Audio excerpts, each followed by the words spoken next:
Hello everyone, my name is Sarafi and I'm happy to meet you all. And today we're going to be doing a guide on the powers that you can acquire in Legends of Runeterra. Powers are essentially bonus auras that can be added to your deck. Usually you get to pick one of three options, although not always. And the way that they work is they allow you to buff your deck in specific ways, and when you acquire one, it means that you have to kind of adjust your game plan a little bit. There are good powers, there are mediocre powers, and there are powers that you generally want to avoid, and we're going to go ahead and get into it. Starting off, we have common powers. Common powers are very frequently available to all sorts of characters. As you level your characters up in Runeterra, you will get access to rare powers, epic powers, and eventually legendary powers. But even after you have access to legendary powers, you will still see common powers the most frequently. To start off, we have Afterlife Forbidden.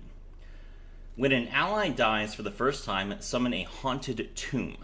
A Haunted Tomb is a 2-mana landmark that says countdown to revive the strongest dead ally. So, the way the power works, it does not trigger until you have a single target to revive with it. That's useful. If you summon this at the start of the game, then it's potential that you wouldn't have a unit die until 2 turns later, so by having it only trigger after a unit dies, it's pretty helpful. Basically, it will allow you to revive the strongest ally that's died after 2 turns. Now, if you trigger this by like a Spiderling dying, then you can still have a 3/3 get killed on that turn or the next turn, and the 3/3 will be the card that comes back. So you have a little bit of control over the situation, but it's still not that useful in effect. It can be paired with other start of game summon effects. Like, for example, there's a summon effect that starts you with a Green Glade Lookout, which has a cool effect whenever it strikes, but when it strikes, it might die. So you might want to bring it back so you can strike it with it again. That could be potentially a good combo, but for the most part, Afterlife Forbidden is really only good with Thresh in particular. Thresh, Kindred, other Shadow Isles characters who really care about units dying and coming back. Mordekaiser. Mordekaiser in particular really benefits from this because Mordekaiser cares about units being revived. So, yeah, those 3 characters are going to really care about Afterlife Forbidden, not so much everybody else. Next up, we have Battlefield Training. At the start of the round, give your weakest ally +1/+1 permanently. Okay, that's pretty good. It's kind of a slow ability, but it does allow you to build a board frequently. It's very useful for aggressive decks. And decks that care about the amount of power that you have, that's going to be LeBlanc. LeBlanc really cares about you being able to reach 15 damage specifically, so every little bit of damage that you can add to it helps. Garen. Garen's deck focuses entirely around units scaling it regularly, so this is very helpful for Garen as well. In general, I would think Battlefield Training is going to be one of the better generic common powers, so as long as your deck uses a lot of units, and most decks do, you can be comfortable picking this card. Bouncing Blades. At the start of the round, create a fleeting Blade's Edge in your hand. Blade's Edge is a 1-mana spell that deals 1 damage to any unit, or any player. So you can hit your Nexus, your opponent's Nexus, your opponent's units, your units. Useful card. Now, fleeting means that it will be discarded at the end of the turn. So, what is this good in? It's certainly not a card it's certainly not an ability I would pick on every character. There are going to be a lot better common powers than this in general. But it does have synergy with a lot of decks. Jhin, in particular, really likes Bouncing Blades because it triggers his Origin of the Virtuoso. Every time that you play 3 spells while Jhin is in your hand, then you can zap an enemy and hit the Nexus for 1, and if Jhin is out, you get to stun the weakest unit. So Jhin in particular really cares about you having a lot of fast spells, and this is actually very similar to the Jhin enemy's ability, which is your units have Nexus Strike, give Jhin a Bouncing Blade. So, yeah. Annie really likes this because, again, Annie is another character that really cares about you playing fast spells. And then also Morgana, because Morgana likes it when you target units. And with Morgana in particular, you have the 4-star ability of Spellslinger, which is your spells cost 1 less. When Bouncing Blades is 0 mana, it's much, much better. So this is a very, very powerful effect on Morgana in particular. But Annie and Jin can both use it as well. And I think that Swain could probably use this card too. But you have to be pretty high level with Swain to consider something like this as opposed to another generic aggressive power. It does have a lot of synergy with his 6-star ability, though. Next up, we have Counterfeit Production. At the start of the round, create a fleeting 0-cost counterfeit copies in your hand. Oh, I do apologize. So, Counterfeit Production, also Bouncing Blades, both very good on Aurelian Soul, because Aurelian Soul has an ability where his cards cost less based on the number of created cards that you've played. So, Bouncing Blades and Counterfeit Production both create cards, and therefore they are both very useful. Now, Counterfeit Copies is a card that copies a card in your hand and adds 4 copies of it from your deck into your deck. These are exact copies, so it will keep any sort of mana discounts, it will keep any sort of buffs, and of course this is another fleeting card, so you have to play it that turn, but it's 0 mana to start with, which makes it a lot easier to use than Bouncing Blades. However, there aren't that many characters who would consider this useful. It's a burst spell, which means that it does not benefit Annie or Jin like fast spells do. Annie and Jin have explicit synergy with fast, slow spells and skills. So, besides Aurelian Soul, the main character that can use this is Echo. Echo is a character that gets benefits by predicting units. He will see units in his deck, he will give them bonus stats and bonus keywords, and then he can draw copies of them with his time trick. Okay, well, if you do that, then putting more copies of them into your deck so that you can continue to predict them and continue to increase their stats is very helpful to you. In particular, there's a unit called Drop Border, which is a 1-mana 1/1 that becomes a 1/3 with Echo's level ups, but then can have a lot of extra stats and keywords. And Drop Border says, when you see me in a prediction, summon me. So if you happen to open a Drop Border, getting to shuffle it in your deck every single turn could be really good. You don't want to use necessarily the Drop Border that's in your hand, because it's not a good card if it's in your hand, but you can keep shuffling it, and you can keep predicting it and getting it for free, and keep giving it keywords and keep giving it stats, and it's just going to be so powerful. So yes, Counterfeit Production, very good with Echo. Crush. Allies have Overwhelm. A lot of characters already have Crush as a 4-star ability because it's very, very useful for a lot of decks. Lux Illuminated really likes this, but again, Lux Illuminated gets it for free when she has 4 stars. Viego really likes this because Viego summons a bunch of powerful units that have, they're like 12/12s, 13/13s. So giving them all Overwhelm is very good for helping you close the game out. Basically, any deck really likes this. Annie likes this because a lot of her units will kill enemies with their skills, and then they can't strike, but getting Overwhelm lets them strike. Volibear has a lot of high-powered units that would really appreciate being able to have Overwhelm. Volibear's leveled form does give them Overwhelm, but you have to get Volibear out and level them up, and that can be difficult. So Crush could definitely shorten the time that you play as Volibear. Really, the only deck that doesn't want this is Darius, because Darius gives Overwhelm to basically every unit he plays already. So Crush is going to be one that you really like. Disarmed. Disarmed. Enemies have -1/-0. This one was typically not seeing too much play till the Swain adventure came out. So with Swain, he and then the deadly theme in general. So there's now an enemy keyword called deadly, where enemies have half as many stats extra when they're summoned.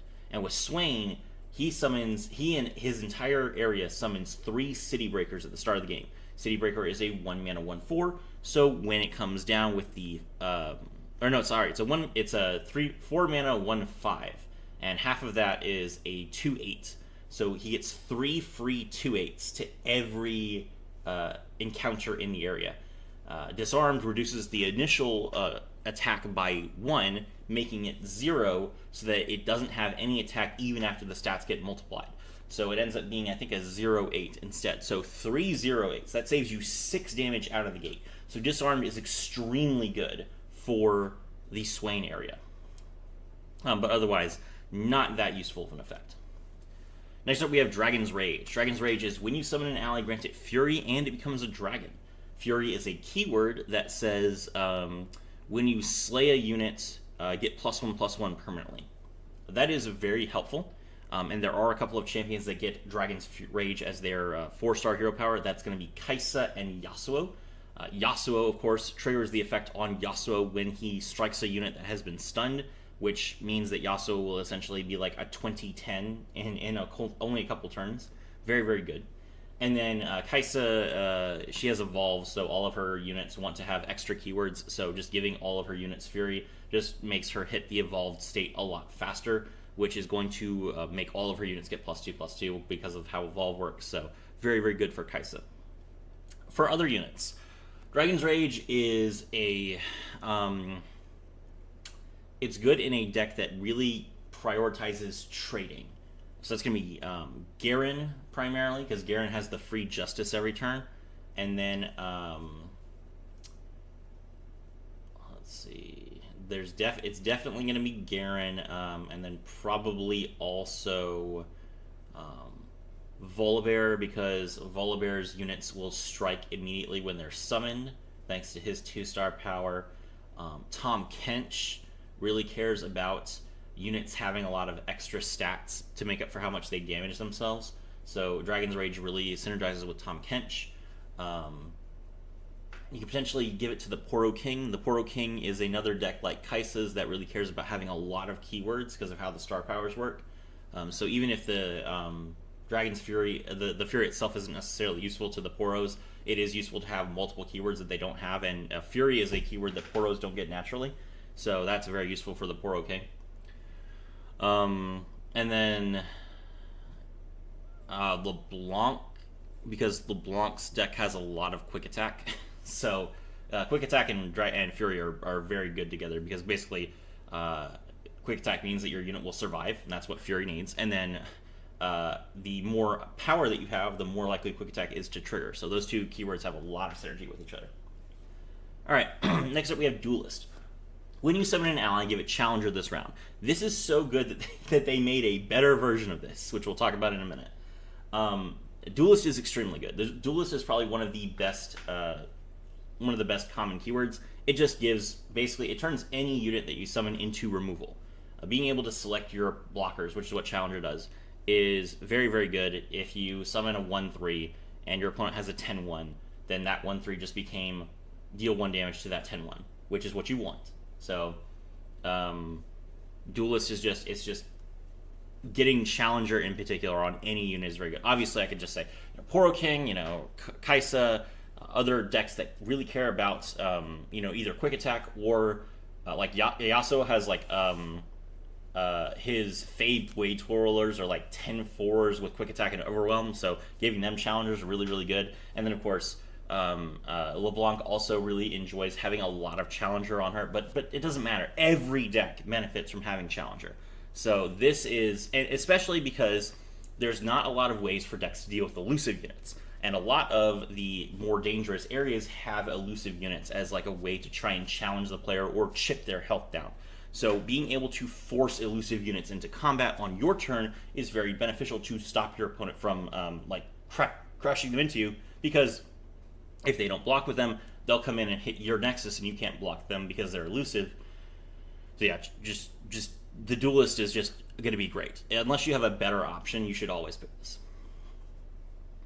Next up is Easy Prey. Easy Prey is, at the start of the game, summon 2 Husks. The way that a Husk works is it is a unit that has 0 attack and 1 health, and it will have a keyword. And there are a few keywords that Husks can have: Spell, Shield, Overwhelm, Fury, Impact, Quick Attack, Elusive, Challenger. I think that's it. And what happens when you summon a unit? You have to play a unit from your hand. So let's say that you play, I don't know, like your 2-mana 2/1, okay, and you have 2 Husks. Well, the 2-mana 2/1 will the 2 Husks will kill themselves immediately. They just die, and then your unit will get those Husks. So they get their stats. So like you'll get +0/+2 on your unit permanently, and then you also get both their keywords permanently. Now this can be less good than it sounds, because if you summon two units that are this, you could summon two husks that are the same, and some keywords like fearsome aren't necessarily all that beneficial in the early game. But the 2 health is still very good. I think that Easy Prey is very much slept on. It's a really good power. In particular, of course, this is going to be really amazing on Evelyn. If you get, like, Easy Prey is better than a legendary power on Evelyn. Evelyn, of course, levels up whenever a husk dies.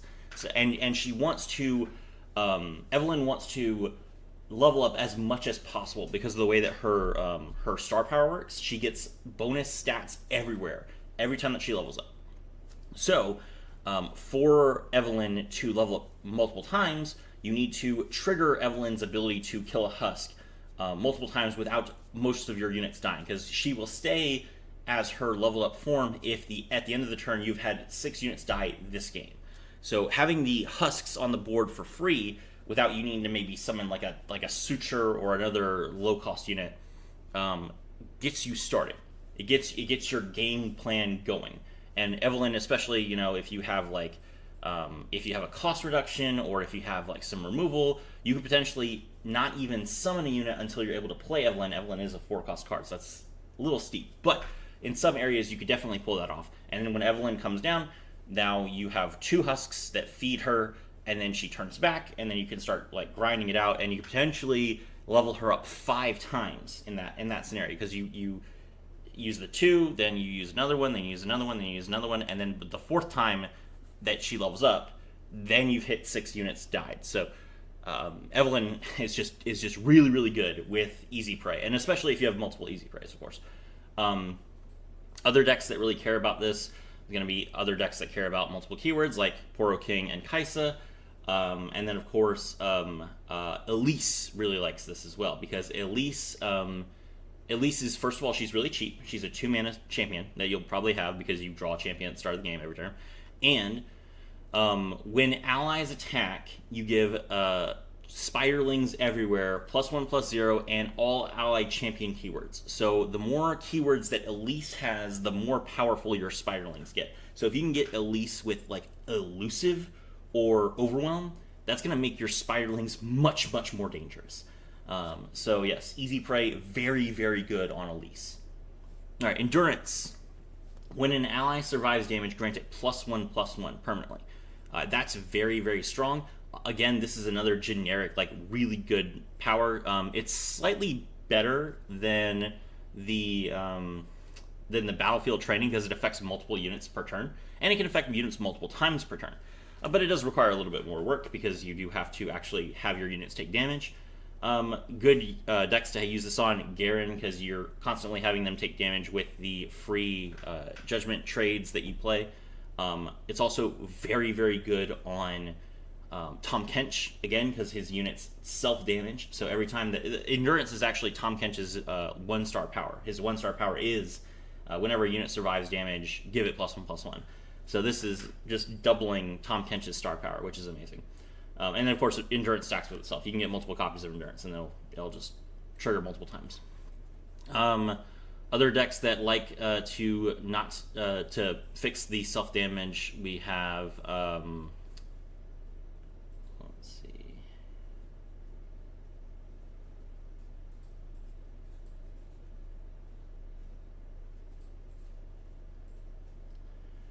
It's really good for Bard, because Bard likes raising stats. And then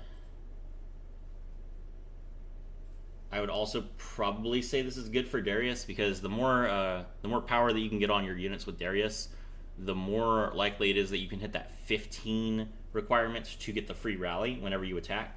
So yeah, any deck that benefits from having a specific number of stats, like LeBlanc and Darius, is going to benefit from having more attack, like Endurance. Enfeebling Strike. When you damage an enemy, reduce its power by the damage dealt. So, like, if, for example, if you play a spell that deals 3 damage to a unit, then that unit will also lose 3 power if it survives. If you strike a unit and that unit survives, it will lose that power. Again, this is permanent. So, let's say that you crash a 1/1 into a 4/4. The 4/4 is now a 3/3, whereas if it was just a normal unit, it would be a 4/3. So this can be very good for decks that summon a lot of low-cost units, or decks that just don't have a lot of powerful removal spells, but they have a lot of chip damage. It's really good to combine with a power like Bouncing Blades, where now your one mana spell that deals 1 damage each turn is giving -1/-1 instead. That's a lot better for you, because if it doesn't kill the unit, at least it's reducing power, it's reducing the number of damage you take. That's very good. Decks that can really use this, at least because she summons a whole lot of 1/1s. At least summons a lot of 1/1s. And if those 1/1s get blocked, then, Enfeebling Strike, not amazing if those units get blocked without Enfeebling Strike, it's not amazing to lose a unit to just deal 1 damage to your opponent.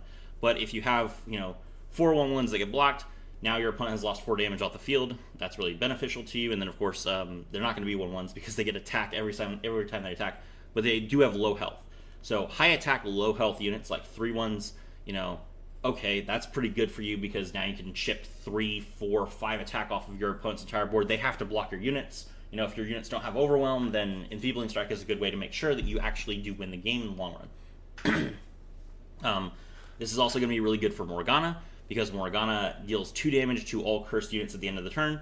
That's not going to be enough to kill units usually, but Morgana wants to play a long game, and having units that are both cursed and weak is very, very beneficial, because if your opponent spends 6 mana to uncurse one of their units, and that unit has -4 attack because it's taken curse damage for 2 turns, and you have Enfeebling Strike, okay, well then your opponent has wasted mana just to make sure that their unit can block, but then they try and swing into you and you take 2 damage. Okay, that's fine. So that's really, really good for you. And then it's also going to be good for Annie, because Annie's units, again, they damage the enemy before they strike. So essentially, like for example, if you attack with Annie herself and she has her fire skill trigger, she's a 0/2, but if your opponent blocks her with like a 5/5, right, then you potentially, if you deal 3 damage, it becomes a 2/2. Okay, now it can still kill Annie, but what if it was a 3/5 instead? If it was a 3/5, the unit lives, but now has 0 attack points, so it can't attack Annie. This is also true of quick attack. So if you attack in with like a 2/2 quick attack, like the one that's in Vygar's deck, then your opponent is going to, hit back, and they're going to lose the attack before they strike back. So if your quick attack 2/2 goes into a 2/4, normally you would lose the fight. But in this case, you would strike, your opponent's attack would drop to 0, they would strike back, and now you have a 2/2 and a 0/2. And your 2/2 lives. Enfeebling Strike is very good on Vygar, because Vygar casts Darkness a lot. Okay. Flexible game plan. Game start, draw. Enfeebling Strike is also insane on Jinx for obvious reasons. Every time that Jinx plays a card, she deals 1 damage to something on the board. That's not necessarily amazing, but being able to chip attack points off of it as well is really good. Flexible game plan. Game start, draw 2. I never get this. This is, you can get this off of, there is occasionally an interaction where you run into the Urchin from Jinx's deck, and she will literally just, like, for 100 gold, she will just give you this power, and there's no other options to take. If you can get this power for free, then go ahead, but no, if you're choosing from a list of powers, you're almost never going to pick Flexible Game Plan. 2 extra cards is very nice, but it's not as good as any other power, because it's only a benefit at the start of the game. Grit. Allies have attack, grow my power to match my health. So this can be very good for decks that have a lot of ways to buff health, like Vi. And there's a reason why Vault Breaker is the one that they choose. So Vi's weakest unit gets +0/+2 every round. Grit will bring Vi's unit up to that standard. Tom Kench's units have a lot of base health, so they benefit from this as well. Yeah, that's basically it. Like, there's not too many decks that buff health only, but those are going to be the big ones. Haunting Hall. Allies have Hallowed. This is insane. I don't typically take this power because I'm looking for usually like something more specific, but it's hard to think of a better generic power than Haunting Hall. It's really, really good. So Hallowed is whenever a Hallowed unit dies, for the rest of the game, whenever your allies attack, the leftmost ally gets +1/+0. That's permanent. But well, the attack boost is until the end of the turn, but the buff is permanent. So for example, if you give every single ally in your deck, and every ally that you summon Hallowed, then that's just a permanent buff to your deck. So like if you have 5 units die, then the next time you attack, your leftmost unit is going to get +5 attack. And that's just a benefit to you. So the longer the game goes on, the more power you're going to get. This is going to give you the ability to very, very easily end games. Again, this is just a deck. This is just a benefit to everything. It's going to be really good on decks that kill things like Thresh, Kindred. Kindred in particular, she summons a 0/1 every turn. So having the 0/1 be able to get like 10 attack, okay, that's really, really good. That gives you a lot more benefit for that particular power. It's really good for decks that have a lot of access to Overwhelm, because the higher attack benefits Overwhelm units. So that's going to be Darius. That's going to be Volibear. If you can get multiple attacks, then that's going to be really good. Lucian's not a character that we get, but if Lucian ever comes to the game, Haunting Hall will be his best power by far. I think, who else? Vayne. Vayne gets to, so Vayne has the ability to force units to attack, and Vayne's 6-star power is literally when allies attack, they get +4/+0. This is better than that. This is a better Vayne 6-star ability. It doesn't apply to the entire board, but Vayne's Tumble only has 1 unit being attacking. So very, very good. Next up, we have Immortality. At the start of the game, heal your Nexus for 10. Is this in the game still? I don't think I've ever seen this. If you're desperate enough to take this, then you're not playing the game well. But I don't think I've ever seen this, actually. I think this might have been removed. New students. A game starts. Summon a Sparring Student. Sparring Student is a 1-mana 1/1, and when you summon a unit, it gets +1/+1 for the rest of the turn. This is interesting because you can actually get this from an encounter power where you run into the Sparring Student, and even though it's like listed as an encounter, you actually fight him. So you have to duel him as an extra combat node, and you don't get any gold for winning. You don't get any health for winning. But if you beat him, then you do get the new student power for free, which is pretty cool. New student is a power that I will take very frequently. It's a 1/1 that you get that just gets extra benefit for all sorts of things. It's really good to have 1/1s on the board that you can just target. For example, like LeBlanc. LeBlanc gets a free 3 buff unit by +3/+2 every single round, and if she doesn't use it, then she's losing value. So having a target for that's really good. And similarly, if there are other champions that get benefits like that, like Morgana really cares about having targeting cards that she can target on her side of the field. So having a free 1/1 that you can do with is really good. If you have a deck that will summon a lot, like Elise, like Garen, then that's also very beneficial to you. Any deck that likes to be aggressive is going to like Sparring Student. Overprepared. Game start. Create a random equipment in hand. It costs 2 less. Obviously, this is going to be really good on decks that care about equipment. That's going to be Vayne, Jax, and Aatrox. Otherwise, probably not. Raiding Party. When you damage the enemy nexus, grant the top ally in your deck +1/+1. This triggers off of every instance of damage, so it's really, really good for decks that use skills and spells to deal damage, as well as any instance of like multiple attacks or anything like that. So Elise, very, very good because all your Spiralings will give your deck +1/+1 each. This is going to be really good for Swain, but Swain already gets it for free. Swain gets it for free as his 4-star ability, but it will also be, if you get another Raiding Party, then that's good. You can put this on Teemo. That's going to be really powerful on Teemo as well. Put this on Annie. When Legion Saboteur or Annie attacks and they strike the Nexus, that's going to be 2 instances of striking the Nexus. So that's going to be because the skill deals damage and then your actual attack does damage. So that's going to be more ways to buff the top of your deck, and then you're going to draw like a 3/3 that's going to be like a 7/7. So Raiding Party, even though it sounds like it's a lot of work and it's a little bit slow, the turnaround time, it's basically just, it rewards your aggression by giving you a more powerful unit early. So like the control decks will have a much harder time coming back from you, like hitting them, putting their Nexus low, and then you just drop a 6/6 or a 7/7 on top of it afterwards. It's just a really solid plan. I've seen it work a lot. Reset. Game start. Create 3 Chrono Breaks in deck. Chrono Break is a 3-mana slow spell. Revive all allies that died this round, then Rally. Rally is, of course, rating your attack token. You can play this on your opponent's turn to get your attack token. Obviously, Thresh, Kindred are going to like being able to revive units. Mordekaiser are going to be able to like reviving units, but the best deck to use this on, not surprisingly, is Echo. Echo gets Chrono Breaks by leveling up only, usually, and he is really, really good at digging through his deck for whatever he wants. So Echo is much more likely than any other character to actually draw the Chrono Breaks, because he can predict any card and draw it, and Chrono Break has a lot of synergy with Echo's deck, so yeah, it's going to be really good. Reunited. Allies have +1/+0.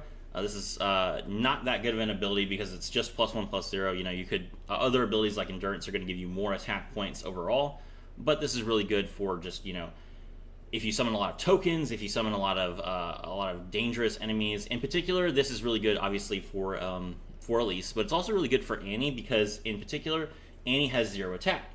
So giving her 1 attack all the time is very beneficial to you, specifically because it allows you to strike with her. Normally, if you attack with Annie, she'll deal her 2 damage to the enemy nexus, and then nothing will happen. But if she can strike, well, that lets you trigger, you know, skills and powers and items that require you to strike, like Raiding Party, for example. If you have Raiding Party and Reunited, then Annie can buff the nexus twice instead of just once when she attacks. And then there's also like Entrancing Lure, which allows you to draw a card whenever you strike. If you get that on Annie, you know, then you want the attack. Other stuff like that. Rush them down. This is better than Reunited in almost every way. Rush them down. When you summon an ally, give it +1/+1 this round. So this is like a faster but less overall power than the Battlefield Training that gives +1/+1 to your weakest ally every turn.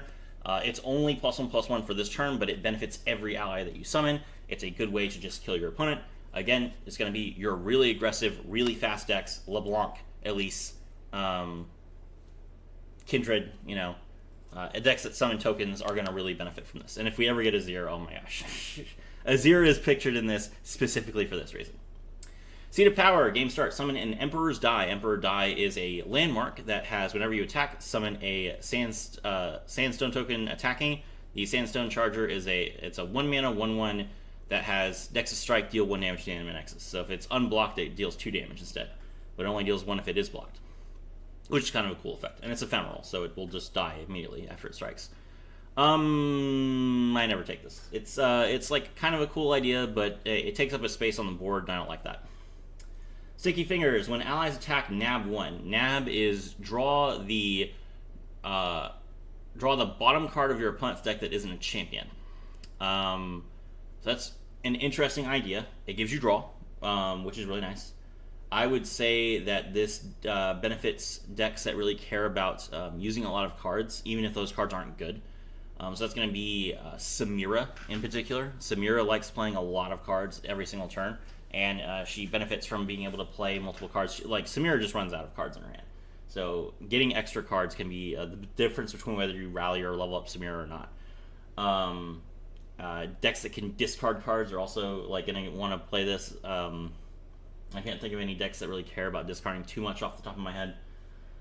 But yeah, any deck that like empties their hand really fast is going to like this. Urumi Shield. When you play a spell, heal your Nexus for 1. If it was Elemental, heal it 2 instead. Nami is a deck that really plays a lot of spells. Morgana plays a lot of spells. Both those decks really care about healing. Morgana less so because she has lifesteal, but, you know, I mean, still going to be a good deck to play spells in. So yeah, overall, any deck that focuses on spells primarily, but not Jace, because Jace plays spells way too slow. And then lastly, we have Whoosh. Game start, summon a Vestayan Disciple. This is weird. So Vestayan Disciple is a 1-mana 1/1 with elusive, but it has Nexus Strike, Recall Me, and Transform Me into Shimon Wind. And Shimon Wind is a 2-mana burst spell that summons the Vestayan Disciple back and draws you a card. So that is going to be... decks that like recalling, like Yasuo, really benefit from this. Decks that like drawing cards or playing spells, like Nami or basically just Nami, are going to really like this. It's good for Nora, because Nora likes summoning created allies. And it's good for Misfortune, because Misfortune has the Yips Genius, so she gets +2/+2 anytime she summons a 1-cost unit. Yeah, this is going to be like... I don't like having to spend the 2 mana every time to like. It's good for decks that get sorcery, I guess, like Echo and Jinx, just because it's an extra card that you can draw. Like Jinx would probably be fine paying 2 of her spell mana that she gets every round just to draw another card. But it's a gimmick. All right, this took way longer than I thought it was, so I'm going to put the other powers in their own videos. Thank you very much for coming out. My name is Rafi, and I was thrilled to have all of you